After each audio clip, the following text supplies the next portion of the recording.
Today we're going to be reading Harold and the Purple Crayon by Crockett Johnson. One evening, after thinking it over for some time, Harold decided to go for a walk in the moonlight. There wasn't any moon, and Harold needed a moon for a walk in the moonlight, and he needed something to walk on. He made a long, straight path so he wouldn't get lost. And he set off on his walk, taking his big purple crayon with him. But he didn't seem to be getting anywhere on the long, straight path. So he left the path for a shortcut across a field. And the moon went with him. The shortcut led right to where Harold thought a forest ought to be. He didn't want to get lost in the woods, so he made a very small forest with just one tree in it. It turned out to be an apple tree. The apples would be very tasty, Harold thought, when they turned red, of course. So he put a frightening dragon under the tree to guard the apples. It was a terribly frightening dragon. It even frightened Harold. He backed away slowly. His hand holding the purple crayon started to shake. Suddenly he realized what was happening, but by then Harold was over his head in an ocean. He came up thinking fast. And in no time, he was climbing aboard a trim little boat. He quickly set sail, and the moon sailed along with him. After he had sailed long enough, Harold made land without much trouble. He stepped ashore onto the beach, wondering where he was. The sandy beach reminded Harold of picnics, and the thought of picnics made him hungry. So he laid out a nice, simple picnic lunch.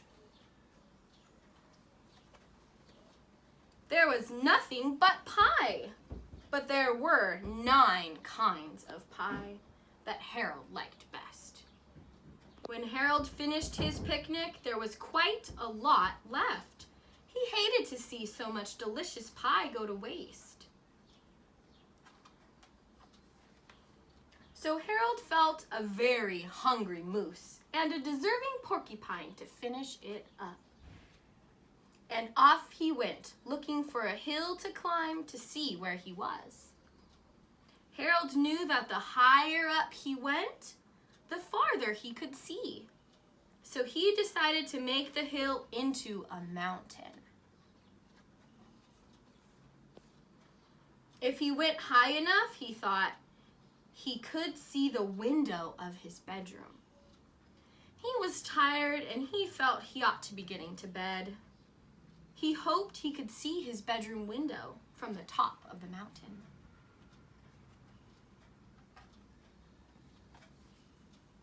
But as he looked down over the other side, he slipped, and there wasn't any other side of the mountain. He was falling into thin air. But luckily, he kept his wits and his purple crayon. He made a balloon and grabbed onto it. And he made a basket underneath the balloon big enough for him to stand in. He had a fine view from the balloon, but he couldn't see his window. He couldn't even see his house. So he made a house with windows, and he landed the balloon on the grass in the front yard. None of the windows was his window. He tried to think where his window ought to be. He made some more windows. He made a big building full of windows. He made lots of buildings full of windows. He made a whole city full of windows. But none of the windows was his window. He couldn't think where it might be. he decided to ask a police officer. The police officer pointed the way. Harold was going anyway. Harold thanked him. And he walked along with the moon, wishing he was in his room and in his bed. Then suddenly, Harold remembered. He remembered where his bedroom window was. When there was a moon, it was always right around the moon. And then Harold made his bed. He got in it and drew up the covers. The purple crayon dropped on the floor, and Harold drifted off to sleep. Thank you for joining me to read Harold and the Purple Crayon today. See you next time.